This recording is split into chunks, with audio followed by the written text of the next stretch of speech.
ॐ अज्ञानतिमिरान्धस्य ज्ञानाञ्जनशलाकया चक्षुरुन्मीलितं येन तस्मै श्रीगुरवे नमः। नमः ॐ विष्णुपादाय कृष्णप्रेष्ठाय भूतले श्रीमते भक्तिवेदान्तस्वामिनायति नामिने। नमस्ते सरस्वती देवे गौरवाणी प्रचारिणे निर्विशेषशून्यवादी पाश्चात्यदेशतारिणे। श्री कृष्ण चैतन्य प्रभु नित्यानंद श्री अद्वैत गदाधर श्रीवासादि गौर भक्त वृंद। हरे कृष्णा कृष्णा कृष्णा हरे हरे, हरे राम राम राम हरे हरे। हरे कृष्णा। तो हरे हम कृष्ण। लोग हरे कृष्णा तो हम लोग ध्यान योग में चर्चा कर रहे हैं। भगवान श्री कृष्ण ने भगवत गीता का सार नटसेल में समझा दिया है अध्याय 2 में, और कर्म योग भी भगवान ने समझा दिया है अध्याय 3 में। भगवान श्री कृष्ण ने ज्ञान योग भी समझा दिया है, और कृष्ण भावनामृत में कर्म करने के लिए भी समझा दिया है। अब भगवान श्री कृष्ण ध्यान योग के बारे में बता रहे हैं, और विशेष करके जो ध्यान योग है ये अष्टांग योग जो महर्षि पतंजलि ने जो बताई है वही अष्टांग योग है, ये ध्यान योग। तो इस ध्यान योग में हम लोग चर्चा कर रहे थे, भगवान श्री कृष्ण ने मन के नियंत्रण के ऊपर बहुत ही ज्यादा इसका महत्व बताया है, और भगवान ने बताया है कि वास्तविक सन्यासी कौन है। वास्तविक सन्यासी वह व्यक्ति नहीं है जिसने कर्म सन्यास ले लिया है। वास्तविक सन्यासी वह व्यक्ति है जो अनासक्त भाव से कर्तव्य कर्म को करता रहता है। वह नहीं कि मतलब जो है जिसने कि अग्निहोत्र यज्ञ बंद कर दिया और सारे कर्म बंद कर दिए और स्वयं को जो है नारायण बोलने लगे कि अब जो है हम माया मुक्त हो गए और हम नारायण हो गए, है ना। मैं भी नारायण, आप भी नारायण। तो ये मायावादी दर्शन दर्शन है। जीव भगवान का नित्य अंश है। भगवान परम सत्ता है और हम सब भगवान के अधीन हैं। भगवान भी शाश्वत है, जीव भी शाश्वत है, लेकिन भगवान परम नियंता है और जीव नियंत्रित है। अब जीव चाहे तो भगवान की सेवा को चुन ले, चाहे तो वो माया की सेवा को चुन ले, क्योंकि ये तटस्थता शक्ति है ना। तो ये जो है इसके पास अल्प स्वतंत्रता है, और वर्तमान में हम सभी बद्ध जीव अपनी अल्प स्वतंत्रता का दुरुपयोग करके हम लोगों ने माया की सेवा को चुना हुआ है। अज्ञानतावश हम अपने आप को जड़ वस्तु से जोड़ के देख रहे हैं, शरीर मान रहे हैं, और इसीलिए जो है हम इस जड़ प्रकृति को भोगने का प्रयास कर रहे हैं। और जितना भोगने का प्रयास करेंगे उतना ही ज्यादा हम इसमें, जैसे दलदल में होता है धंसते चले जाते हैं, उसी प्रकार से हम उतना ही फंसते चले जा रहे हैं। तो आगे की चर्चा हम लोग शुरू करेंगे। आज हम लोग ध्यान योग जो है उस अध्याय को समाप्त करेंगे, और आगे से हम लोगों का ये प्रयास रहेगा कि प्रत्येक कक्षा में हम लोग जो है एक अध्याय कम से कम पूरा करने का प्रयास करें। तो इसीलिए आप पहले से भी पढ़ करके रखेंगे, आपके पास तो है ही, तो सब लोग पहले से पढ़ करके रखेंगे और फिर हम लोग चर्चा करेंगे, तो हो जाएगा फिर एक सेशन में एक अध्याय। तो हम लोगों ने चर्चा कर लिया है कि योग जो है, योग का वास्तविक अर्थ होता है, योग का अर्थ होता है जोड़। योग का अर्थ है कि जो जीवात्मा को भगवान से जोड़ दे, वह विधि योग कहलाती है ना। तो आजकल जो है लोग योग का मतलब जो है कसरत समझते हैं। कलयुग है ना, तो कलयुग का प्रभाव है कि हर वस्तु को उसके असली रूप में न समझ करके असत्य सत्य करी माने एक कलयुग का लक्षण है कि असत्य को हम सत्य करके मानते, है ना। जैसे जो तत्वज्ञानी शास्त्र का अध्ययन करके विप्र हुआ और उस ज्ञान को अनुभूत करके ब्रह्म में स्थित हो गया तो वो ब्राह्मण हुआ। लेकिन आप आजकल कलयुग में क्या है कि उसका जो है कास्ट सर्टिफिकेट रिलीज होता है ना। उसी प्रकार से सन्यासी भगवान कहते हैं कि जो अनासक्त भाव से कर्तव्य कर्म को करता है और अपने अंतःकरण में सदैव मेरे बारे में सोचता है ना, नित्य युक्तो, हाँ, युक्त आसीत मत परह। लेकिन कलयुग में हम समझते हैं कि किसी ने जो है गेरुआ वस्त्र पहन लिया है तो वो सन्यासी है। जबकि इसके बारे में बताते हैं आचार्य जो है कि गेरुआ वस्त्र क्यों पहनते हैं। तो एक गेरू पत्थर आता है, हम लोगों ने देखा है उस पत्थर को। तो सफेद वस्त्र होता है ना, वो गंदा होता है, ज्यादा जो है गंदा हो जाता है। तो इसीलिए जो है अब ज्यादा गंदा ना हो, बार बार मेंटेनेंस जो है वो उसका कम से कम मेंटेनेंस हो जाए, इसीलिए गेरू पत्थर को पीस करके और कपड़े को जो है पहले ही उसमें डुबा देते थे, ताकि अब ये और गंदा ना हो, पहले से ही धूल दूषित हो जाएगा ना, गेरू हो जाएगा वो। लेकिन अभी हम लोगों ने ये मान लिया कि जो गेरुआ वस्त्र पहन लिया वो सन्यासी है। तो ये मूर्खई वाला हमारा समझ है। वास्तविक समझदारी भगवत गीता में भगवान ने बताई है कि योगी कौन है, और जो योगी है वही सन्यासी है। हम्म। इसी प्रकार से भगवान ने यहाँ पे बताया है कि जो योगी होता है वो अपने खान पान में बहुत संयमित रहता है। विशेष करके जो है प्रभुपाद जी कहते हैं यहाँ पे, और शास्त्र सम्मत है ये, कि मांसाहार नहीं करना चाहिए, और जो भी हम अन्न खाएं वो भगवान को अर्पित किया हुआ अन्न होना चाहिए। इस प्रकार से हम अपने समस्त प्रकार के संचित कलमश से तो मुक्त हो ही जाएंगे, हमारी चेतना भी धीरे धीरे भगवत भावना भावित हो जाएगी भगवत कृपा से। प्रसादे सर्व दुखा नाम हानि शुभ जायते। भगवत कृपा होगी तो भगवत कृपा से जो है हमारे अंतःकरण में कोटि जन्मों से संचित जो मल है वह सब निवृत्त हो जाएगा। जो, हाँ, भुंजते ते तु अघम पापा यो पच्यंत आत्मकारना। जो स्वयं बनाता है स्वयं खाता है तो वो तो पाप खाता है, लेकिन यज्ञ श्रेष्ठासिनः संतो मुच्यन्ते सर्व किल विषय। तो यहाँ पे प्रभुपाद जी दो चीज के ऊपर बहुत फोकस कर रहे हैं कि मांसाहार नहीं करना है, और प्याज लहसुन भी मांसाहार की ही श्रेणी में आता है ना। वो है तो वनस्पति, लेकिन उसको मांसाहार से कम नहीं समझिए। शास्त्र में बड़ी भारी इसकी जो है निंदा की गई है प्याज लहसुन खाने की। प्याज लहसुन खाने से हमारी चेतना साधना के प्रति कभी भी स्थिर नहीं हो सकती, और जब हमारी चेतना ही अंतःकरण ही हमारी जो शुद्ध नहीं हो पाएगी तो हम फिर भगवान का ध्यान नहीं कर पाएंगे, साधना में हमारा मन नहीं लगेगा। तो इसपे आहार विहार सोना जागना इसका बड़ा ही इंपॉर्टेंस दिया गया है ना। प्रभुपाद जी कहते हैं कि जो 6 घंटे से बहुत स्ट्रांग है, लेकिन हमको यदि भगवत प्राप्ति के प्रति यदि हम सचमुच गंभीर हैं तो हमारा लक्ष्य ये होना चाहिए कि 6 घंटे से अधिक जो व्यक्ति सोता है वह अपने आप को साधक न माने, वो तमोगुण में है ना। मनुष्य को प्रतिदिन 6 घंटे से अधिक नहीं सोना चाहिए। जो व्यक्ति 24 घंटे में से 6 घंटे से अधिक सोता है वह अवश्य ही तमोगुणी है। तो यदि हमारी साधना सही चल रही है तो हम 6 घंटे में ही हमारी नींद स्वयं भगवान ही खोल देंगे।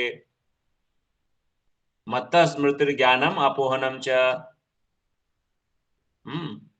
भगवान कहते हैं ना कि जो मेरे भक्त होते हैं उनका जो है स्मृति विस्मृति सबका ख्याल मैं रखता हूँ। तो जगा भी देते हैं भगवान। तो आगे जो है 18 के बाद हम लोग जो है पढ़ रहे हैं, तो यहाँ पे चूंकि ये ध्यान योग है और ध्यान योग में जो है हम लोग इस युग का ये विधि नहीं है और हम लोग इस मार्ग के पथिक भी नहीं है, ये हम लोगों ने पूर्व के जन्मों में ऑलरेडी किया हुआ है। तो 19 से लेकर के और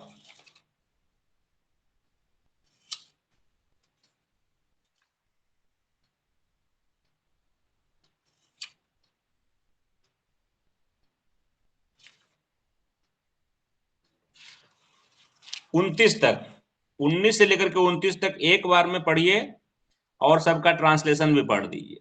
19 से लेकर के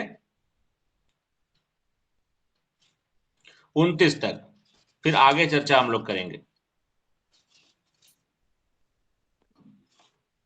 यदा विनियतं चित्तम् आत्मन्येवावतिष्ठते निस्पृहः सर्वकामेभ्यो युक्त इत्युच्यते तदा।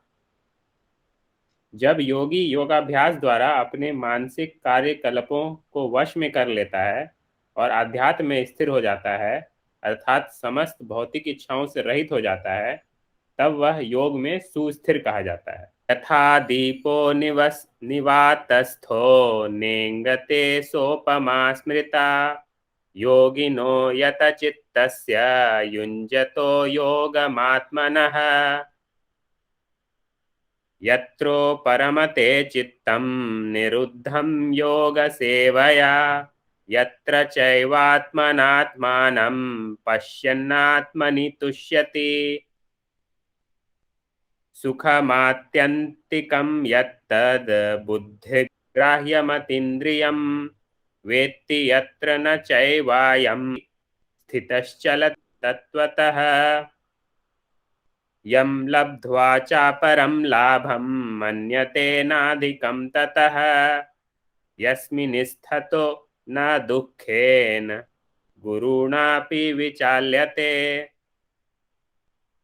तं विद्या दुःखसंयोग वियोगं योगसंज्ञितं स निश्चयेन योक्तव्यो योगो निर्विण्णचेतसा संकल्पप्रभवां कामं त्यक्त्वा सर्वान् शेषतः मनसैवेन्द्रियग्रामं शनैः शनैः रूपरमे मेदबुद्ध्या धृतिगृहीतया आत्मसंस्थं मनः कृत्वा न किंचिदपि चिन्तयेत् यतो यतो निश्चलति मनश्चञ्चलं स्थिरं ततस्ततो नियम्यैतद् तद् आत्मन्येव वशं नयेत् प्रशान्तमनसं ह्येनं योगिनं सुखमुत्तमम् उपैति शान्तरजसं ब्रह्मभूतमकल्मषम् युञ्जन्नेवं सदात्मानं योगी विगतकल्मषः सुखेन ब्रह्म संस्पर्शम् अत्यन्तं सुखमश्नुते सर्वभूतस्थमात्मानं सर्वभूतानि चात्मनि ईक्षते योगयुक्तात्मा सर्वत्र समदर्शनः। 19। जिस प्रकार वायु रहित स्थान में दीपक हिलता डुलता नहीं, उसी तरह जिस योगी का मन वश में होता है वह आत्म तत्व के ध्यान में सदैव स्थिर रहता है। सिद्धि की अवस्था में, जिसे समाधि कहते हैं, मनुष्य का मन योगाभ्यास के द्वारा भौतिक मानसिक क्रियाओं से पूर्णतया संयमित हो जाता है। इस सिद्धि की विशेषता यह है कि मनुष्य शुद्ध मन से अपने को देख सकता है और अपने आप में आनंद उठा सकता है। उस आनंदमयी स्थिति में वह दिव्य इंद्रियों द्वारा असीम दिव्य सुख में स्थित रहता है। इस प्रकार स्थापित मनुष्य कभी सत्य से विपथ नहीं होता। और इस सुख की प्राप्ति हो जाने पर वह इससे बड़ा कोई दूसरा लाभ नहीं मानता। ऐसी स्थिति को पाकर मनुष्य बड़े से बड़े कठिनाई में भी विचलित नहीं होता। यह निस्संदेह भौतिक संसर्ग से उत्पन्न होने वाले समस्त दुख से वास्तविक मुक्ति है। हरे कृष्णा। जी तो यहाँ पे जो है, जो ध्यान योगी हैं, जो एकांत स्थान में चले गए, पवित्र देश में चले गए, जैसे हरिद्वार चले गए, वृंदावन चले गए, या कहीं वन में चले गए, और उन्होंने जो है आसन लगा लिया, आरामदायक सुखकारक आसन लगा लिया, मुलायम आसन लगा लिया मृगशाला का, और उस पे बैठ करके नासिका के अग्रभाग में उन्होंने ध्यान लगाया, और अपने अंतःकरण को उन्होंने पहले चित्त को शांत किया। यहाँ पे ध्यान योग की विधि का वर्णन हो रहा है।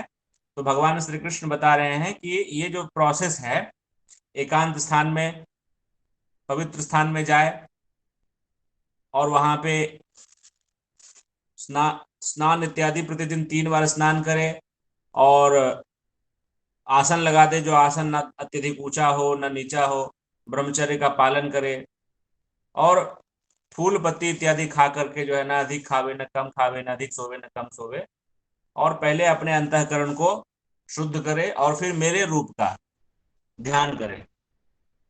तो ये जो प्रोसेस है, इस प्रोसेस में बोलते हैं, प्रभु भगवान श्री कृष्ण कह रहे हैं कि जब वो शुद्ध मन से अब स्वयं को देख सकता है, अपने सच्चित आनंदमय स्वरूप को देख सकता है, तो असीम आनंद का अनुभव करता है। तो यहाँ पे प्रभुपाद जी जो है मायावादी दर्शन का खंडन करते हैं कि इवन अष्टांग योग या ध्यान योग की विधि जो है, उसमें भी असीम आनंद या दिव्य आनंद की जो है वो विधि दी हुई है शास्त्र में। इट मीन्स, अब बताइए कि जीव ही नारायण है, तो फिर अनुभव कौन कर रहा है? बात को समझ रहे हैं? और भगवान कपिल ने भी जो माता देवहूति को जो उपदेश किया है, उसमें यही तो है कि वो मेरे एक एक अंग प्रत्यंग का दर्शन करे, ध्यान करे, मेरे नख से लेकर के मेरे मुस्कुराते हुए मुखमंडल का दर्शन करे। इस प्रकार से जब उसका अंतःकरण जो है प्रेम से आप्लावित हो जाएगा, तो आंखों से अश्रुधार निकलेगी, और मेरे प्रेम से जो है वो आप्लावित हो जाएगा, आनंद में आप्लावित हो जाएगा। तो इस प्रकार से भगवान श्री कृष्ण ने स्पष्ट रूप से बता दिया है कि ध्यान योग का भी लक्ष्य वही है जो भक्ति योग का है। लेकिन कलयुग में यह संभव नहीं है। अच्छा, ईमानदारी से बताइए, तो कितनी देर आसन लगा करके बैठ सकते हैं? आज जो है आज हम लोग 20 मिनट 20 मिनट भी यदि आसन लगा भी लिया, तो मन हमारा जो है वो स्थिर हो जाएगा, ये कहना बड़ा मुश्किल। कलयुग का जीवात्मा कैसा है? मंद सुमंद मंद भाग्यो मंद मति। हाँ, उसकी मति जो है अत्यंत जो है मंद है। Less intelligent people, unfortunate people. इतने बॉडी में प्रॉब्लम्स हैं हमारे, हम आसन लगा करके नहीं बैठ सकते, स्ट्रेट नहीं बैठ सकते, है ना, कमर को, गर्दन को, सिर को एक सीध में रख करके। और ये प्रोसेस 1-2 दिन का नहीं है, हजारों वर्षों का है ना। तो आगे पढ़िए प्रभु। का जो है श्लोक क्रमांक 24 से पढ़ दीजिए आगे, जी 29 तक। मनुष्य को चाहिए कि संकल्प तथा श्रद्धा के साथ योगाभ्यास में लगे और पथ से विचलित ना हो। उसे चाहिए कि मनोधर्म से उत्पन्न समस्त इच्छाओं को निरपवाद रूप से त्याग दे और इस प्रकार मन के द्वारा सभी ओर से इंद्रियों को वश में करे। धीरे धीरे क्रमशः पूर्ण विश्वास पूर्वक बुद्धि के द्वारा समाधि में स्थित होना चाहिए और इस प्रकार मन को आत्मा में ही स्थित करना चाहिए तथा अन्य कुछ भी नहीं सोचना चाहिए। मन अपनी चंचलता तथा अस्थिरता के कारण जहां कहीं भी विचरण करता हो, मनुष्य को चाहिए कि उसे वहां से खींचे और अपने वश में लाए। जिस योगी का मन मुझ में स्थिर रहता है वह निश्चय ही दिव्य सुख की सर्वोच्च सिद्धि प्राप्त करता है। वह रजोगुण से परे हो जाता है। वह परमात्मा के साथ अपनी गुणात्मक एकता को समझता है और इस प्रकार अपने समस्त विगत कर्मों के फल से निवृत्त हो जाता है। इस प्रकार योगाभ्यास में निरंतर लगा रहकर आत्म संयमी योगी समस्त भौतिक कल्मश से मुक्त हो जाता है और भगवान की दिव्य प्रेमा भक्ति में परम सुख प्राप्त करता है। वास्तविक योगी समस्त जीवों में मुझको तथा मुझ में समस्त जीवों को देखता है। निस्संदेह स्वरूप सिद्ध व्यक्ति मुझ परमेश्वर को सर्वत्र देखता है।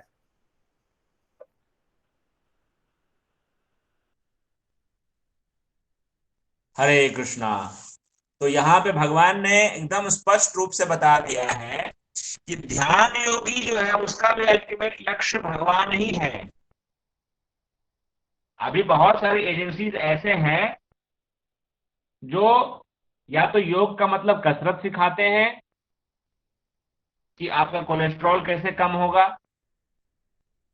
है ना, आपका शुगर कैसे कम होगा, या फिर शून्य का ध्यान करने के लिए बताते हैं, है ना। शून्य का मतलब थॉटलेस हो जाइए, मन में कोई विचार ना हो। या कोई ऐसा हो सकता है जो ब्रह्मवादी हो तो बहुत से बहुत वो लाइट के ऊपर फोकस करने के लिए आपको कह सकते हैं, लाइट का ध्यान करिए, कोई लाइट आ रही है। लेकिन भगवान ये सब नहीं कहते। भगवान कहते हैं कि वह मेरे विचारों का के ऊपर ध्यान करता है, वो मेरे रूप के ऊपर ध्यान करता है। और इस प्रकार से ऐसा जो योगी होता है वह सर्वत्र मेरा दर्शन करने लगता है, क्योंकि भगवान कहते हैं ना कि मैं सबके हृदय में रहता हूं। और पहले भी भगवान ने कहा कि सुनी चैव स्वपाके पंडिता समदर्शिना। जो वास्तविक योगी है, जो वास्तविक पंडित है, वो सब में भगवान को देखता है। कुकुर हो उसके अंदर, हाथी हो उसके अंदर, गाय हो उसके अंदर, चांडाल हो उसके अंदर, ब्राह्मण हो उसके अंदर, क्योंकि भगवान सबके हृदय में परमात्मा के रूप में उपस्थित है। भगवान सबके पिता भी हैं। हाँ? सर्व योनिषु कौन्ते अहम बीज प्रदः पिता। हाँ? मैं सभी जीवात्माओं का जो है बीज प्रदाता पिता हूं। हाँ? लेकिन दुर्भाग्य से कई ऐसे सन्यासी का वस्त्र पहन करके भी जो है वो ये नहीं जान पाते हैं। और सन्यासी का वस्त्र पहन करके भी हम देखते हैं कि कई बार लोग जो है कोई स्वयं को अमुक वर्ण का बताता है, कोई अमुक वर्ण का बताता है, अमुक जाति का बताता है, अमुक जाति का बताता है। हम्म। लेकिन भगवान श्री चैतन्य महाप्रभु कहते हैं कि ना मैं ब्राह्मण हूं, ना मैं क्षत्रिय हूं, ना मैं वैश्य हूं, ना मैं शूद्र हूं। हाँ? गोपिर भर्तु पद कमलयोर दास दास दासानुदास। मैं गोपियों के स्वामी भगवान श्री कृष्ण के दास के दास के दास के दास का दास हूं। जीवेर स्वरूप है कृष्णेर नित्य दास। जीव तो भगवान का नित्य दास है। और उसका क्या धर्म? हाँ? भगवान भगवान की सेवा या भगवान का प्रेम करने के अलावा क्या धर्म जीव का? उसके अलावा जो भी धर्म है उसको कैतव धर्म बोला गया है। कैतव धर्म, cheating cheating religion, cheating religion. धर्मो प्रोजित कैतवो अत्र निर्मत्सरा नाम सता। भागवत धर्म कैसा है? सारा चिटिंग धर्म को खत्म कर देता है वो। कोई चिटिंग धर्म नहीं है। हम भगवान के हैं, भगवान हमारे हैं, और सब भगवान के। हमारा वैसे तो देखो, दुनिया से हमारा कोई रिश्ता नहीं है, दुनियादारी से हमारा कोई रिश्ता नहीं है। रिश्ता एक ही है कि सब भगवान के हैं, इसीलिए सब हमारे अपने हैं। हाँ? क्योंकि सब भगवान के ही अंश हैं, इसीलिए सब जितने भी वैष्णव भजन में हैं उसमें क्या बोलते हैं जो है, भाई, भजो भजो भाई, चैतन्य निताई, सुदृढ़ विश्वास कारी। भाई क्यों बोलते हैं? भाई इसीलिए बोलते हैं क्योंकि सब भगवान की ही संतान है ना, सबके पिता भगवान ही है। तो इसीलिए सब वैष्णव इतने कृपामय होते हैं, फिर वो नहीं देखते हैं, ऊंचा नीचा नहीं देखते हैं।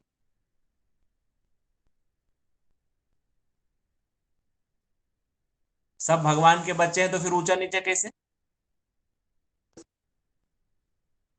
हम्म? भगवान कहते हैं कि ममैव अंशो जीव लोके जीव भूता सनातन, सारे जीव मेरे ही अंश है और सनातन है, शाश्वत है। तो सभी जीवात्मा है, और सभी जीवात्मा जो है वो भगवान के अंश हैं, भगवान के बच्चे हैं। तो इसीलिए वैष्णव भजन जो भी आपको मिलेंगे सब में क्या कहा जाता है, भाई। हम्म।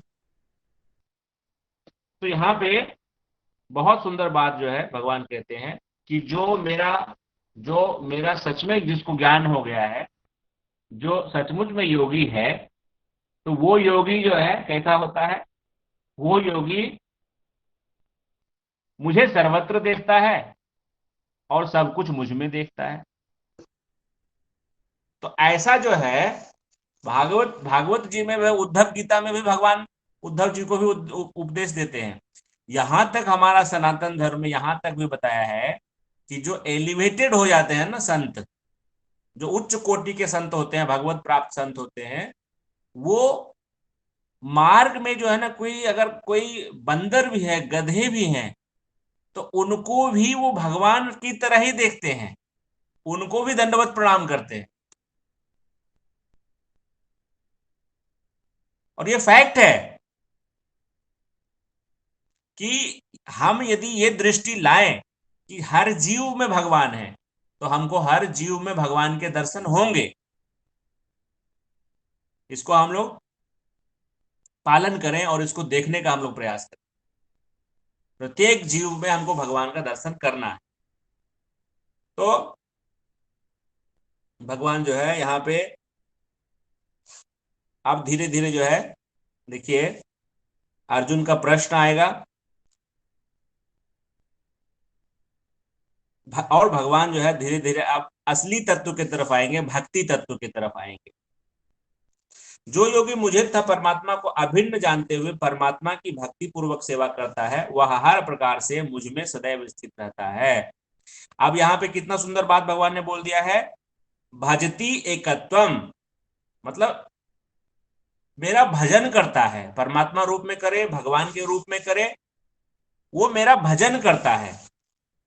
और वो ही योगी जो है सबसे बढ़िया योगी है।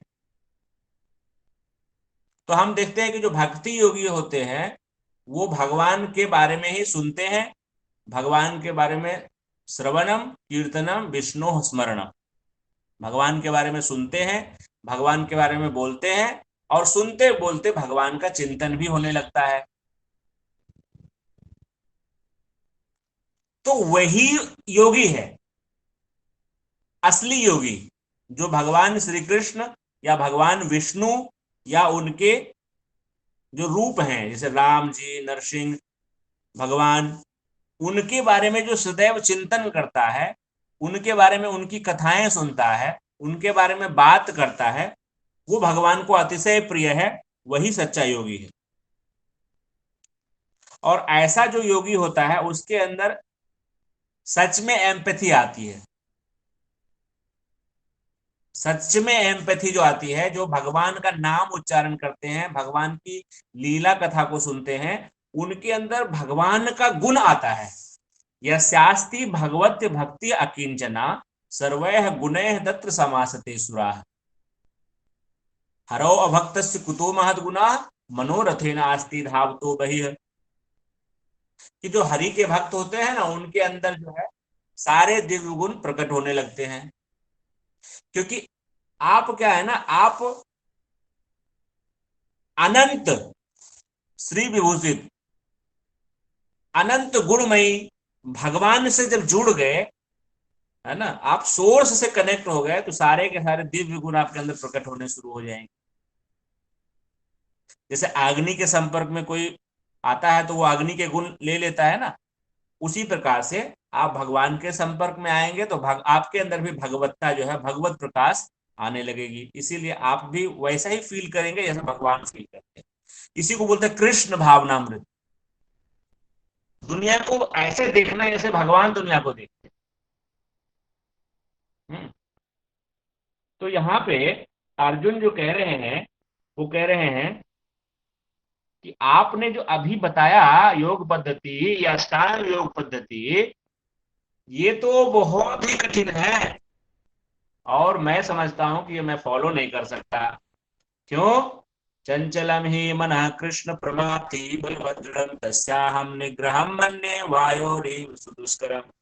कि हे कृष्ण, जो मन कैसा है, उच्च श्रृंखल है, हठीला है तथा अत्यंत बलवान है, अतः मुझे इसे वश में करना वायु को वश में करने से भी अधिक कठिन प्रतीत होता है। देखिए, यही अर्जुन जी जो है, जब युद्ध की तैयारी करने के लिए स्वर्ग में गए थे, तो वहां पे स्वर्ग में जो है उर्वशी या कोई अप्सरा जो है आई थी उनके पास, ठीक है, प्रणय निवेदन लेकर के। और स्वर्ग की जो अप्सराएं हैं उनके बारे में तो फिर न वर्णन करें तो ज्यादा बढ़िया है। और अर्जुन ने उनको क्या कहा कि आप तो मेरी माता हैं, क्योंकि मैं इंद्र का पुत्र हूं, इसलिए आप तो मेरी माता हैं, इसलिए मैं आपको प्रणाम करता हूं। आपका जो प्रस्ताव है वह ठीक नहीं है। तो ऐसे जो इंद्रियों को जीतने वाले जितेंद्रिय अर्जुन हैं, वो कहते हैं कि हे भगवान, आपने जो ये विधि बताई है वह मेरे लिए प्रैक्टिकल नहीं है। तो यदि कोई कलयुग का कोई जीव ये कहे कि मैं अष्टांग योग का पालन करूंगा, तो मेरी उनको शुभकामना है ना। एक इसमें प्रभुपाद जी लिखते हैं कि दोनों का गंतव्य एक ही है। अष्टांग योग से जाएंगे तो लक्ष्य वही है, भक्ति योग से जाएंगे लक्ष्य वही है। लेकिन अष्टांग योग के जो 8 जो स्तर हैं, उसमें से यम जो है, हा? उस यम में ही आप पार नहीं पा सकोगे। जैसे कि जीवन में आपको कभी झूठ नहीं बोलना है, हुँ? आपको किसी भी तरह की चोरी नहीं करनी है, हुँ? आप किसी के बिना पूछे किसी के खेत से मिट्टी भी ले लिए, किसी के कहे से फूल भी तोड़ लिए, वो भी चोरी हो गया, आपका यम खत्म हो गया। ब्रह्मचर्य जो है आपका अखंड होना चाहिए। और ब्रह्मचर्य के बारे में बोलते हैं कि मनसा वाचा कर्मणा सर्वत्र मैथुन त्यागो। हाँ, मन से, वचन से, कर्म से। यदि आपने सोचा भी तब भी आपका ब्रह्मचर्य चला गया, पता नहीं चलेगा, लेकिन सूक्ष्म रूप से ब्रह्मचर्य नष्ट हो जाता है ना। तो यमन को नहीं पार कर सकते। अष्टांग योग में इस पृथ्वी पे ऐसा एक मैं बड़े महात्मा हैं, संत हैं, उनको मैं सुन रहा था, बोले इस पृथ्वी पे शायद कोई 1-2 व्यक्ति होगा जो यम के स्तर पे खड़ा होगा, बाकी 7 तो जाने दीजिए। तो इसलिए अर्जुन यहां पे ठीक ही कह रहे हैं, ये इम्प्रैक्टिकल है ना, हमारे लिए तो ठीक नहीं है ये। और ये कहां से प्रैक्टिकल होगा? सतयुग की विधि है, और अर्जुन जी कब आए? द्वापर युग और कलयुग के संधि काल में महाभारत युद्ध हो रहा है, तो कहां से प्रैक्टिकल होगा? हा? तो इसी में जो है भगवान श्री कृष्ण क्या कहते हैं, भगवान श्री कृष्ण जो है वो कहते हैं, बात तो सही कह रहे हैं अर्जुन, आप आपकी बात तो सही है। असंशयम महाबाहो मनोदर निग्रहम चलम है, इसमें कोई संशय नहीं है। आप जो कह रहे हैं वो ठीक ही कह रहे हैं, लेकिन भगवान ये कह रहे हैं कि मेरा आपसे ये कहना है कि आप अभ्यास के द्वारा वैराग्य को प्राप्त कीजिए, अभ्यास और वैराग्य से जो है आप चलिए और अपनी इंद्रियों को नियंत्रित कीजिए। तो प्रभुपाद जी बहुत सुंदर बात कहते हैं कि केवल भक्ति योग के अंदर ही वह शक्ति है कि गृहस्थ आश्रम में भी जो जीवात्मा है उसको भी भगवत प्राप्ति करा दे। बाकी का जो आपका ज्ञान योग या ध्यान योग है उसमें कंप्लीट ब्रह्मचर्य होना ही चाहिए आपको। लेकिन ये जो भक्ति योग की जो प्रोसेस है वो इतनी ज्यादा प्रबल है क्योंकि आपकी प्रत्येक इंद्रियों को जो है वो अच्युत भगवान में लगाने वाली विधि है, जैसा कि हमने अम्बरीश महाराज के उदाहरण से देखा है। तो भगवान कैसे हैं? भगवान भक्त वत्सल है, तो वो अपनी कृपा से भक्त के हृदय के जो उनके अंतःकरण का जो कलमश है उसको नष्ट करते हैं। जब हम संपूर्ण रूप से अपनी इंद्रियों को भगवत विषयों में लगा देंगे तो भगवत कृपा से हमारे अंतःकरण से अनर्थ निवृत्ति होगी। तो गृहस्थ आश्रम में होते हुए भी भोग, इंद्रिय भोग के प्रति स्वाभाविक रूप से अरुचि हो जाएगी। इसीलिए भगवान कह रहे हैं कि आप अभ्यास, तो अभ्यास क्या अभ्यास करना है? भक्ति योग का अभ्यास करना है। क्योंकि अगर आप अभ्यास नहीं करेंगे तो बिना अभ्यास के कोई भी योगी आगे नहीं बढ़ सकता। फॉरगेट अबाउट भक्ति योगी, कोई भी योगी बिना अभ्यास के, जैसे 4 नियम का पालन करना है, 16 माला जप करना है, सुबह ब्रह्म मुहूर्त में जगना है ना, मंगल आरती करनी है, तुलसी आरती करनी है, हाँ, गुरु आरती करनी है, तो यही हमारी साधना है। और इसको बिना किए यदि हम सोचेंगे कि हमें भगवत प्राप्ति हो जाएगी, ये संभव नहीं है। तो अर्जुन यहाँ पे जो है सवाल पूछते हैं, है ना। अर्जुन जो है यहाँ पे बहुत सुंदर 3 सवाल पूछते हैं कि हे भगवान, यदि कोई मान लीजिए कि इस मार्ग पे चलता है, ठीक है, और चलता है लेकिन वो पूर्णता को प्राप्त नहीं कर पाता है, बीच में ही उसकी गाड़ी रुक जाती है, तो क्या होगा फिर?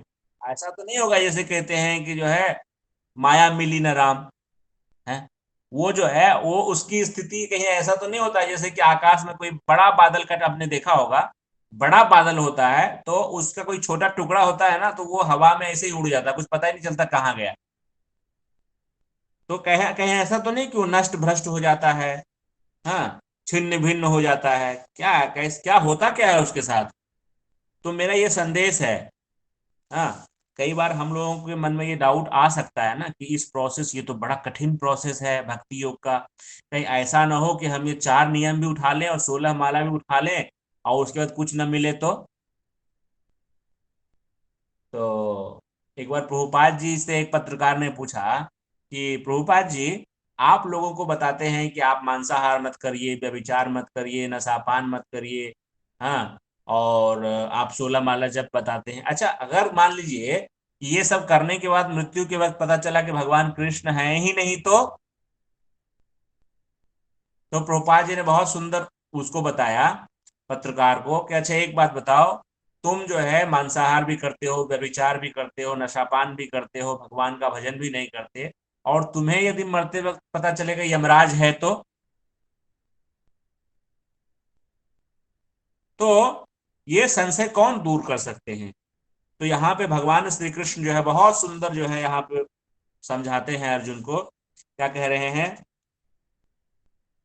पार्थ न पार्थ नैवेह नामुत्र विनाशः तस्य विद्यते, न हि कल्याण कृत कश्चित् दुर्गतिं तात गच्छति, प्राप्य पुण्य कृतां लोकान् उषित्वा शाश्वतिः समाः, शुचिनां श्रीमतां गेहे योग भ्रष्टो अभिजायते, अथवा योगिनामेव कुले भवति धीमताम् एतद्धि दुर्लभतरं लोके जन्म यदि ईदृशं तत्र तं बुद्धि संयोगं लभते पौरवदैहिकं यतते च ततो भूयः संसिद्धौ कुरु नन्दन पूर्वाभ्यासेन तेनैव ह्रियते हि अवशो अपि सः जिज्ञासु अपि योगश्च शब्द ब्रह्मादि वर्तते।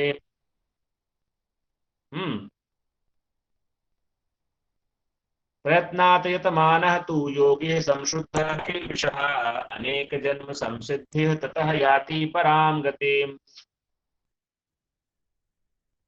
तो यहाँ पे भगवान कितनी सुंदर जो है हम लोगों को बात बता रहे हैं कि हे प्रथापुत्र, कल्याण कार्यों में निरत योगी का ना तो इस लोक में और न परलोक में ही विनाश होता है। हे मित्र, भलाई करने वाला कभी बुराई से पराजित नहीं होता।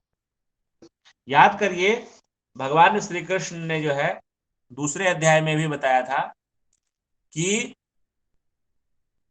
स्वल्पम अप्यश धर्मस्य त्रायते व महतो भयात्, कि यदि कोई इस मार्ग पे थोड़ी भी प्रगति कर ले तो उसकी महान भय से रक्षा हो जाती है। अब वो महान भय से रक्षा क्या होती है, यह भगवान यहाँ पे उसको डिटेल में बता रहे हैं। और बहुत सुंदर श्रीमद् भागवतम से यहाँ पे प्रभुपाद जी ने कोट किया है कि यदि कोई सभी कार्यों को त्याग करके भी मुकुंद के चरण के शरण ले लेता है तो भी उसका कुछ अमंगल नहीं होता है। इसके उल्टे यदि कोई सारा कार्य करता रहे अपना जीवन भर, सारी जिम्मेदारियों का निर्वहन करता रहे, लेकिन यदि वो उसने भगवान श्री कृष्ण के चरण की शरणागति नहीं ली तो उसने अपना कोई भी लाभ नहीं किया। इस तत्व को हमको समझना है कि जीव के रूप में हमारा एकमात्र कर्तव्य है भगवान श्री कृष्ण की सेवा।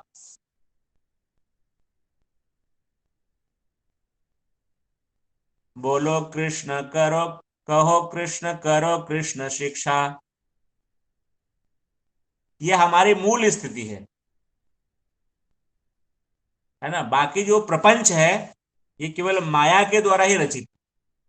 तो इसीलिए हम अपने जीवन को इस प्रकार से बनाना है हमें कि हम केवल और केवल भगवान श्री कृष्ण की सेवार्थ ही कर्म करें, इंद्र तृप्ति के लिए कर्म न करें। तो भगवान क्या कहते हैं कि असफल योगी पवित्र आत्माओं के लोकों में अनेकानेक वर्षों तक भोग करने के बाद या तो सदाचारी पुरुषों के परिवार में या धनवान के कुल में जन्म लेता है। अभी कौन कहां जन्म लेता है ये कौन डिसाइड करता है? ये उस जीवात्मा के पूर्व जन्म के कर्म डिसाइड करते हैं। जो पूर्व जन्म में को नहीं मानने वाले लोग हैं वो इस बात का उत्तर नहीं दे सकते हैं कि बताओ भाई, आप पूर्व जन्म को नहीं मानते हैं, कोई जो है गरीब के यहाँ पैदा होता है और कोई अमीर के यहाँ पैदा होता है, तो बच्चा जो है उसने उसमें उसकी क्या गलती है कि वो गरीब के यहाँ पैदा हुआ, और उस बच्चे की क्या उसमें अच्छाई है कि वो अमीर के यहाँ पैदा हुआ? इसका क्या उत्तर है हमारे पास या आपके पास?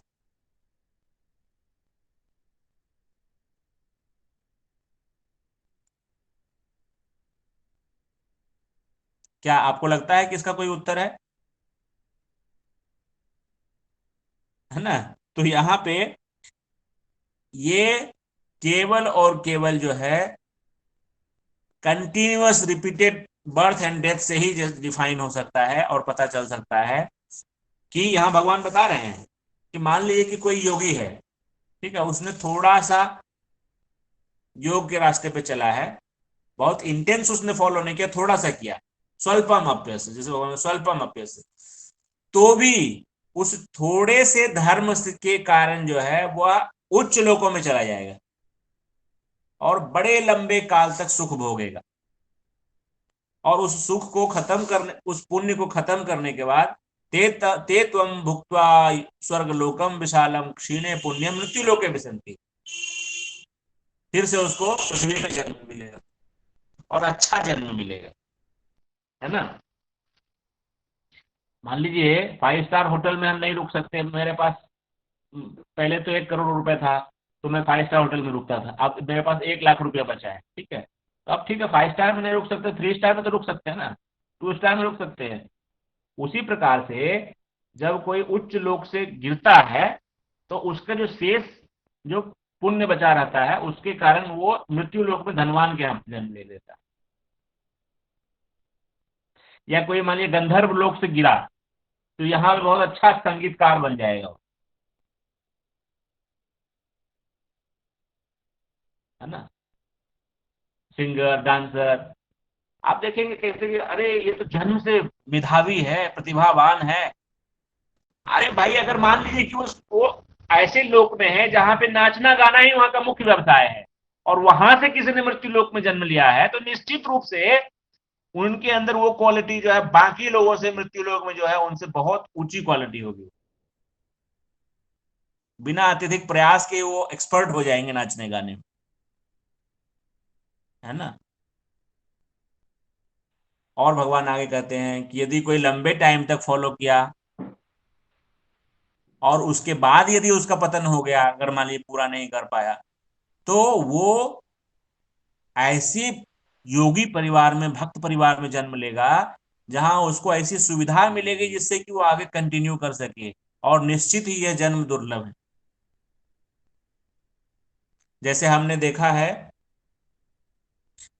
कि श्रीमद् भागवत महापुराण में यह वर्णन आया है कि किस प्रकार से महाराज भरत वो भाव की अवस्था तक चले गए थे, लेकिन एक हिरण में आसक्त हो गए, तो उनका जो है हिरण में जन्म हुआ, और फिर जड़ भरत के रूप में आए, और जड़ भरत के रूप में जो है वो एक आत्म साक्षात्कारी ब्राह्मण के रूप में धरती पर विचरण कर रहे थे, और उन्होंने राजा रघुगण को उपदेश दिया और उनका उद्धार भी। यहाँ पे प्रभुपाद जी भी कहते हैं कि भगवत कृपा से उनको भी जो है एक वैष्णव के घर में जन्म मिला, है ना। तो उसी प्रकार से प्रभुपाद जी कहते हैं कि मेरे गुरुदेव ओम विष्णुपाद परमहंस परिव्राजकाचार्य श्रील भक्ति सिद्धांत सरस्वती ठाकुर महाराज प्रभुपाद जी श्रील भक्ति विनोद ठाकुर गोस्वामी महाराज जी के घर में आए। तो ये जो जन्म है ये दुर्लभ है, और ये जन्म जो है उसी को मिलता है जिसने दीर्घ काल तक योग संपन्न किया है अपने जीवन में। तो भगवान कहते जो भौतिक जो जो उपलब्धि है, मान लीजिए कि कोई उसने ग्रेजुएशन किया, पीजी किया और किसी रोड एक्सीडेंट में डेथ हो गया, तो ऐसा नहीं कर सकता कि नेक्स्ट बर्थ में कि पीएचडी में मेरा एडमिशन ले लीजिए। लेकिन स्पिरिचुअल लाइफ में ऐसा है कि once started you will be dragged to success, and whatever you have accumulated in this birth shall be carried to next birth also। शाश्वत पूंजी है ये, शाश्वत पूंजी है। इसलिए हमें विचार करना चाहिए कि हमको कौन सी पूंजी इकट्ठी करनी, और ये विचार करना चाहिए हमको, क्योंकि मैं देखता हूं, ऑब्जर्व करता हूं, हमारे आसपास के लोग जो हमसे मात्र 20 साल उम्र में ज्यादा हैं, 20-22 साल उम्र में ज्यादा हैं, उनकी ऐसी अवस्था हो गई है कि किस दिन है और किस दिन नहीं रहेंगे कुछ नहीं कह सकते। तो सब कुछ ठीक ठाक रहा तो हमारे पास 20-22-25 साल उम्र है बचा हुआ। यदि सब कुछ ठीक ठाक रहा तो 20-25 साल हमारे हाथ में, और वैसे तो किसी भी पल कुछ भी हो सकता है। तो किधर इन्वेस्ट करना है यह हमको बहुत ही बुद्धिमत्ता के साथ सोचना है कि हमें अपनी एनर्जी जो है वो भौतिक प्रकृति पर नियंत्रण स्थापित करने में खर्च करना है, या शाश्वत पूंजी इकट्ठी करने में खर्च करना है। क्योंकि इस तरफ तो हिरण्याकश्यप और रावण भी कुछ नहीं कर पाया।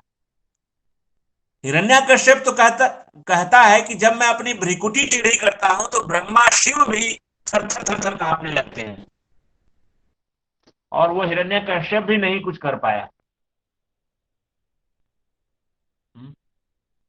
लेकिन इधर तो सफलता जो है गारंटीड है। भगवान कह रहे हैं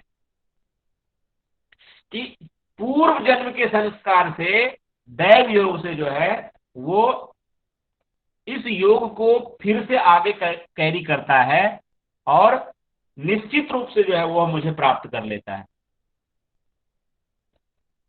है? बहुत सुंदर एक श्लोक है श्रीमद् भागवत महापुराण का, याद कर लीजिए इसको। 44 नंबर श्लोक में तात्पर्य में प्रभुपाद जी लिखते हैं, अहो वत्स्वपचो अति गर्यान यत् जिह्वा अग्रे वर्तते नाम तुभ्यं ते पुहतपस्ते जुहुवो सस्नुरार्या ब्रह्मानुचूर्णां गृह्णन्ति ये ते।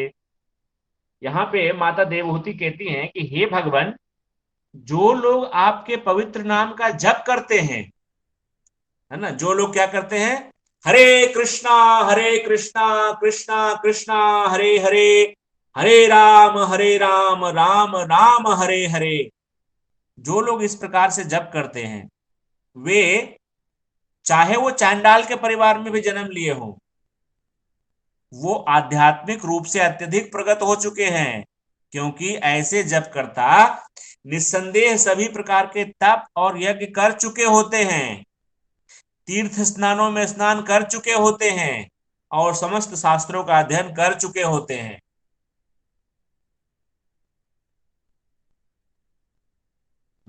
बहुनाम जन्मनामन्ते ज्ञानवान मां प्रपद्यते, वासुदेव सर्वमिति स महात्मा सुदुर्लभ। भगवान स्वयं कहते हैं ना कि कई कई जन्मों के बाद जब किसी का जो है आध्यात्मिक जर्नी फाइनल स्टेज में आ जाता है, तो वह मेरे शरणागत होकर के मेरा भक्त बन जाता है।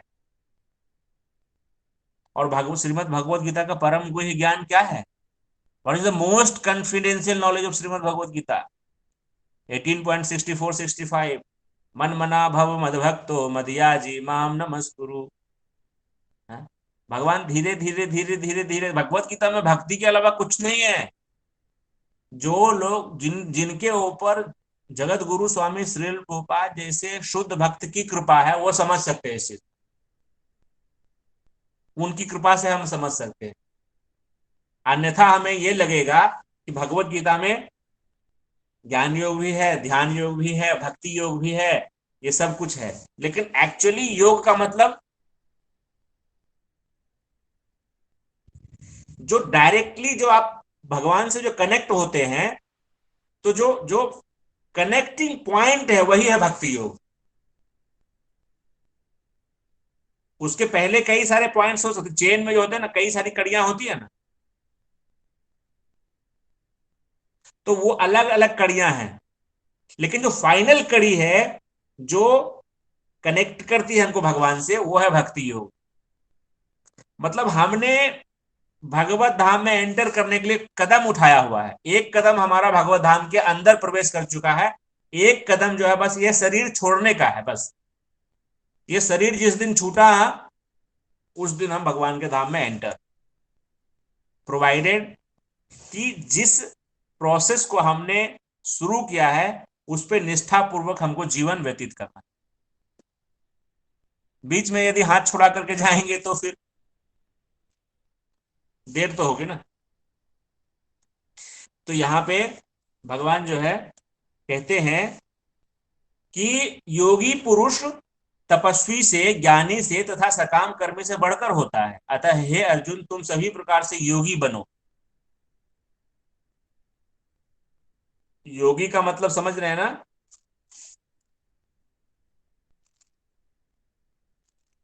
यहाँ पे अगर नहीं समझ रहे हैं तो भगवान फाइनली फिर से याद दिला रहे हैं, बहुत इंपॉर्टेंट है, बहुत इंपॉर्टेंट है श्लोक। योगिनाम अपि सर्वेशाम मदगतेनंतरात्मना श्रद्धावान भजते यो माम समय युक्त तमो मतः। और समस्त योगियों में से जो योगी अत्यंत श्रद्धा पूर्वक मेरे परायण है, अपने अंतःकरण में मेरे विषय में सोचता है और मेरी दिव्य प्रेमा भक्ति करता है, योग में मुझसे परम अंतरंग रूप से युक्त रहता है और सबों में सर्वोच्च है, यही मेरा मत है। तो भगवान श्री कृष्ण जो है कह रहे हैं यहाँ पे कि जो मेरा भजन करता है और अंतःकरण में मेरे बारे में सोचता है, वही सबसे बड़ा योगी है, ऐसा मेरा मत है। और हमको किसी के मत से क्या लेना देना है भाई? हमको जो चाहिए, जिनसे हमको प्रेम करना है, हमको जिनके पास जाना है, हमें जिनके चरणों में स्थान चाहिए, हमें तो उनके पसंद का ख्याल करना है। वो कहते हैं कि मुझे ये पसंद है, हम वही करेंगे। हाँ, जैसे मेरे पियाजी को पसंद है हम वैसे ही करेंगे। भगवान कहते हैं कि जो मेरा चिंतन करता है, जो मेरा भजन करता है और श्रद्धा पूर्वक मेरे परायण रहता है, मेरे बारे में सोचता है, मेरी प्रेमा भक्ति करता है, वह सबसे बड़ा योगी है। तो हमको वही करना है ना, जो मेरे स्वामी को, मेरे ठाकुर जी को, मेरे नाथ को जो पसंद है, हमको वही करना है। है ना? अगर हम भगवान को प्रणाम न करें, भगवान का नाम न लें, भगवान का भजन न करें, भगवान के बारे में गीता भागवत इत्यादि को न पढ़ें और इधर उधर की बात करें, तो हमारी स्थिति जो है एक जार स्त्री की तरह है ना, जो अपने पति को नहीं देखती और दुनिया को देखती है। तो हमें जो है इस प्रकार का नहीं बनना है। हमें अपने ठाकुर जी के प्रति जो है समर्पित होना है और अनन्य भाव से। तो यहाँ पे देखिए, श्वेता श्रुतर उपनिषद में बहुत सुंदर बात आया है, इसको बहुत ही ध्यान से समझना है हमको। है ना? यस्य देवे परा भक्ति यथा देवे तथा गुरो तस्यैते कथिता ह्यर्थाः प्रकाशन्ते महात्मनः। ये पूरे वेद का सबसे महत्वपूर्ण मंत्र है। ऐसा जगत गुरु स्वामी कृपालु जी महाराज एक लेक्चर में बता रहे थे। पूरे वैदिक साहित्य का सबसे इंपॉर्टेंट श्लोक है कि जिन महात्मा के हृदय में श्री भगवान तथा गुरु में परम श्रद्धा होती है। और इंपॉर्टेंट बात क्या है? यस्य देवे परा भक्ति यथा देवे तथा गुरु। जैसी भगवान में होती है वैसी ही गुरु में होनी चाहिए। ऐसा नहीं कि थोड़ा कम तो चलेगा। शास्त्र में बताया है कि जो अपने गुरु को सांसारी मनुष्य समझता है या गुरु के शरीर को पंच तत्वों का बना मानता है, वो पाषंडी है। यदि ऐसे व्यक्ति का मुख दिख जाए तो गंगा स्नान करना चाहिए। तो इसीलिए शास्त्र में बताया, वेद में बताया कि जैसा भगवान को आप सम्मान करते हो वैसा ही गुरु का सम्मान करना चाहिए। और अंतर्राष्ट्रीय कृष्ण भावनामृत संघ पूरे विश्व में इसलिए प्रचार कर पा रहा है क्योंकि जगत गुरु स्वामी श्रील प्रभुपाद जी का उसी प्रकार से पूजन करता है जिस प्रकार से भगवान श्री कृष्ण की पूजा होती है। मंगल आरती, गुरु पूजा, है ना, सब वैसे ही होता है। तो इसीलिए जो है,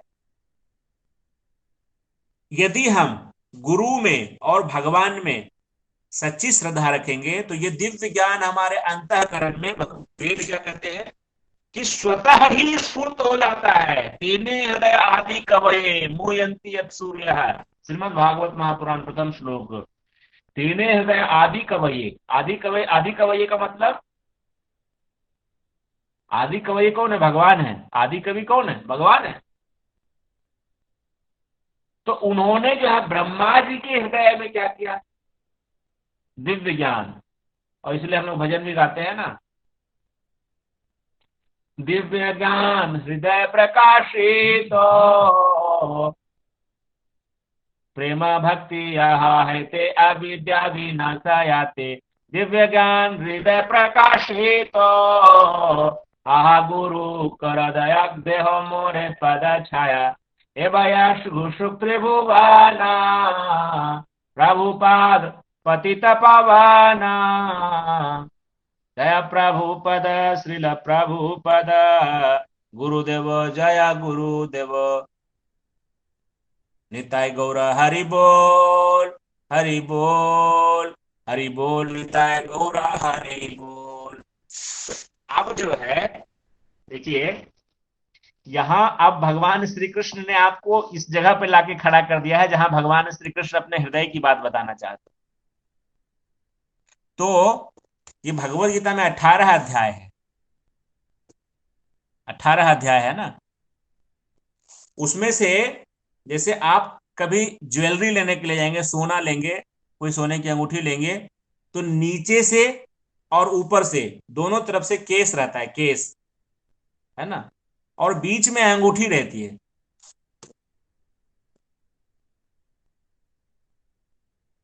या आप कोई भी जैसे कि मान लीजिए क्रीम बिस्किट लेते हैं, क्रीम बिस्किट, तो नीचे भी बिस्किट ऊपर भी बिस्किट और बीच में क्रीम रहता है। तो भगवत गीता में भगवान ने जो है ऐसे ही किया है। शुरू के 6 चैप्टर में जो है भगवान ने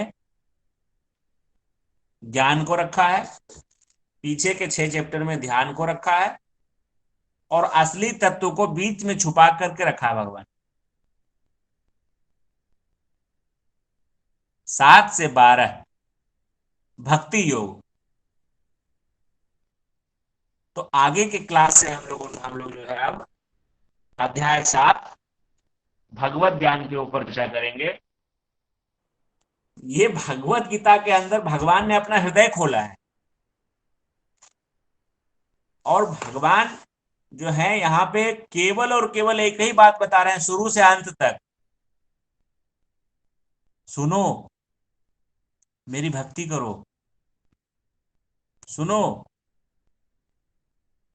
मुझे प्रणाम करो। अच्छा तुमको कर्म करना है, मेरा चिंतन करते हुए करो। अच्छा ध्यान करना चाहते हो, मेरे बारे में ध्यान करो। ज्ञान के थ्रू जाना चाहते हो, मेरे बारे में चर्चा करो।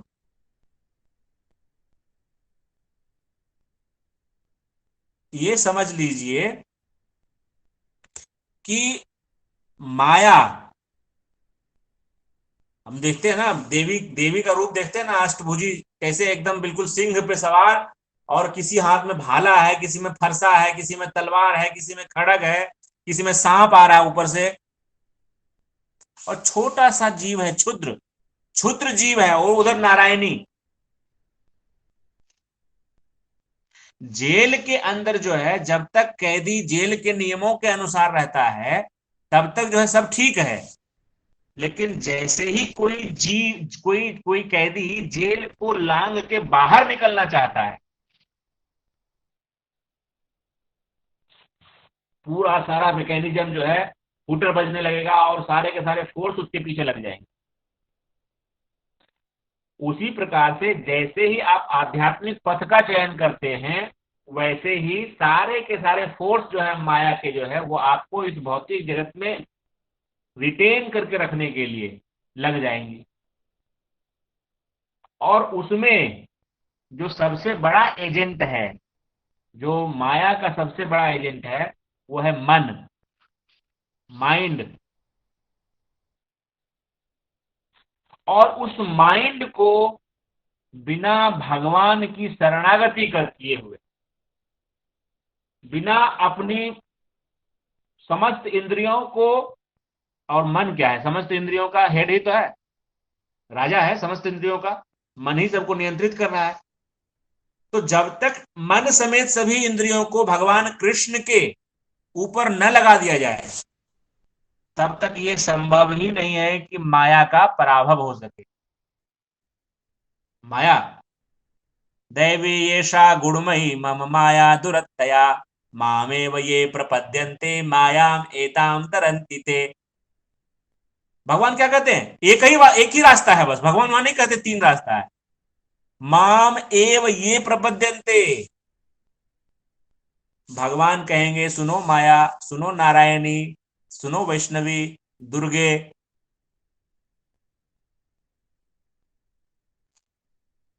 Just keep quiet. हाँ, भद्रे, ये मेरा भक्त है, शांत हो जाओ, बस माया निवृत्ति। तो बहुत सुंदर इस अध्याय में प्रभुपाद जी ने कितना कहे, प्रभुपाद जी ने बहुत सुंदर एग्जाम्पल दिया गौरैया का, आपने यदि पढ़ा हो तो, कि समुद्र ने जो है वो एक कैसी कहानी आती है कि समुद्र ने जो है गौरैया के अंडे को ले लिया, और वो गौरैया समुद्र से वापस मांग रही थी, तो समुद्र ने ध्यान नहीं दिया। तो गौरैया ने बोला कि सुनो मैं तुम्हें सुखा दूंगी। तो समुद्र और ठहाके लगाने लगा, अरे गौरैया मुझे सुखा देगी। तो वो गौरैया क्या करती थी, छोटी सी गौरैया थी, है ना, छोटी मोटी चिनमुन टाइप की होती है ना, छोटी छोटी जो है चिड़िया। तो वो समुद्र के पास जाती थी और अपने चोंच में 2 बूंद जल लेकर के आती थी, और 100 मीटर दूर जाकर के उस जल को डाल देती थी। फिर वो बेचारी जाती थी और फिर 2 बूंद जल लेकर के वापस आकर के डाल देती थी। उसने समुद्र से ठान ली लड़ाई। तो अभी समुद्र को कोई फर्क तो पड़े नहीं, दिन भर में कितना 100 500 ml पानी वो उठा लेगी जो है। लेकिन ये बात चर्चा हो गई सब जगह, है ना, ये मैना में गया, कौवा में गया, हंस में गया, तीतर में गया, बटेर में गया, और ये धीरे धीरे चर्चा होते होते जो है समस्त पक्षी में चर्चा होने लगी, कि देखो हमारे हमारी एक छोटी बहन है, और उसने समुद्र से जो है, हाँ, रार ठान लिया है, और समुद्र को सुखा देने का चैलेंज कर दिया है। तो ये चर्चा तीनों लोकों में फैल गई, तो ये पक्षीराज गरुड़ महाराज के पास चली गई, जो भगवान विष्णु के, हाँ, वाहन है, पक्षीराज गरुड़। तो वो भी आ गए उस चिड़िया चुनमुन को देखने के लिए जो है। और उस चिड़िया चुनमुन के एफर्ट को देखते हुए उन्होंने जो है क्या किया, उन्होंने समुद्र को चैलेंज कर दिया, वरुण को चैलेंज कर दिया। और उसके बाद तो फिर जो है वरुण जी थर थर थर थर थर थर कांपने लगे, और वो उस छोटी गौरैया के मदद के लिए आ गए। तो कहने का तात्पर्य यहाँ प्रभुपाद जी ये कहते हैं कि हम उस छोटी जो है वो चुनमुन गौरैया की तरह ही हैं। हम कभी भी समुद्र को नहीं सुखा सकते, माया को कभी भी हम परास्त नहीं कर सकते, माया का उल्लंघन भी नहीं कर सकते। लेकिन यदि हम उसी चुनमुन गौरैया की तरह प्रयास यदि करते रहें, प्रयास करते रहें, प्रयास करते रहें, प्रयास करते रहें, प्रयास करते रहें, तो किसी दिन जो है उसी तरह, जिस तरह से गरुड़ राज वहां पे आ गए थे, पक्षीराज गरुड़ आ गए थे, उसी तरह भगवान के कोई शुद्ध भक्त आ जाएंगे, जैसे हमारे गुरु महाराज, हमारे जीवन में जो आश्रय प्रदान करेंगे और माया निवृत्ति हो जाए, बस कृपा।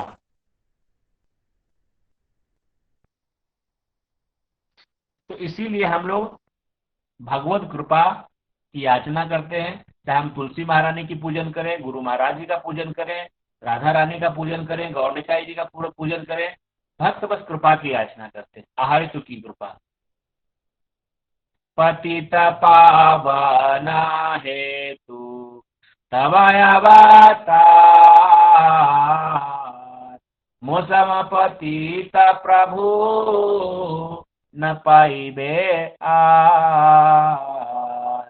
हे भगवान, आप तो पतित पावन का उद्धार करने के लिए आए हैं, और अब मेरे को देखिए मैं कितना पतित हूँ, तो कितना अच्छा जोड़ी जमेगा हमारा, आप पतित पावन, मैं पतित, बस ये है हमारा जो है सिद्धांत।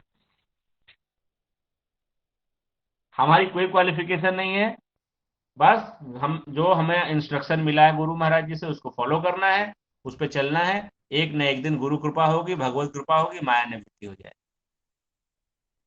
तो बहुत अच्छा आप ट्रैक पे हैं, अच्छे से जप करते रहिए, 4 नियम का पालन करते रहिए, रेगुलर क्लास अटेंड करते रहिए।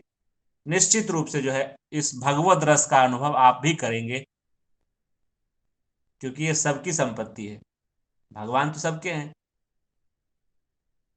गौरव प्रेमानंदी, हरि हरि बोल। Thank you so much, thank you so much.